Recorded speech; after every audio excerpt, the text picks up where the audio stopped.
అవగాహన తెచ్చుకుని మాట్లాడాలంటూ YS షర్మిలపై Kamalapuram MLA Rabindranath Reddy కామెంట్లు చేశారు. నోరు ఉంది కదా అని పారేసుకోవద్దన్నారు. వీరశివారెడ్డి చరిత్ర అందరికీ తెలుసన్నారు. కమలాపురం నియోజకవర్గంలో అభివృద్ధి చేశాను కాబట్టే మరోసారి ఎమ్మెల్యేగా విజయం సాధించి హ్యాట్రిక్ కొట్టబోతున్నట్లు ఆయన తెలిపారు. వీరశివారెడ్డి ఎమ్మెల్యేగా ఉన్నప్పుడు ఎలాంటి అభివృద్ధి జరిగిందో చూపించాలని రవీంద్రనాథ్ రెడ్డి ప్రశ్నించారు. తనపై చేసిన భూకబ్జా ఆరోపణలను నిరూపించాలంటూ డిమాండ్ చేశారు.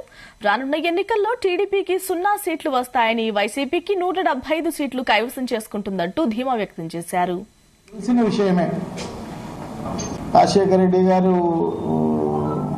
చనిపోయిన తర్వాత ఓషే గారు అయితేనే, కిరణ్ కుమార్ రెడ్డి గారు అందరూ ఉన్నప్పుడు ముఖ్యమంత్రులుగా ఈయన నేపథ్యం ఏంటి, ఈయన కథ ఏంది, ఇవన్నీ కూడా చూసుకోకుండానే ఆయన అధికారం ఎక్కడ ఉంటే అక్కడ ఉండే కార్యక్రమం ఉన్న తప్ప వేరే ఏం లేదన్నమాట. ఫస్ట్ మారింది అంతే, రెండోసారి మారింది అంతే. ఏ పార్టీలో ఉంటాడో కూడా తెలియదు నిజంగానే. ఆ రకమైన మెంటాలిటీ కలిగిన వాడు. అది ప్రజలందరికీ కూడా బాగా తెలిసిన విషయమే. 2014లో తెలుగుదేశంలో ఉన్నాడు.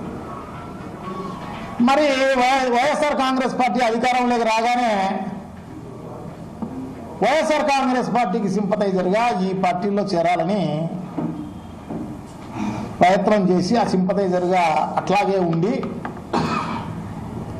ఎందుకంటే ఈ కేసులన్నీ మళ్ళీ బయటకు వస్తాయేమో అని, అందుకు అధికారం ఎక్కడుంటే అక్కడ ఉంటాడు. ఇప్పుడు ఈ నెల ఉంది కదా, అంతే, ఒక నెల 2 నెలల్లో ఉంది.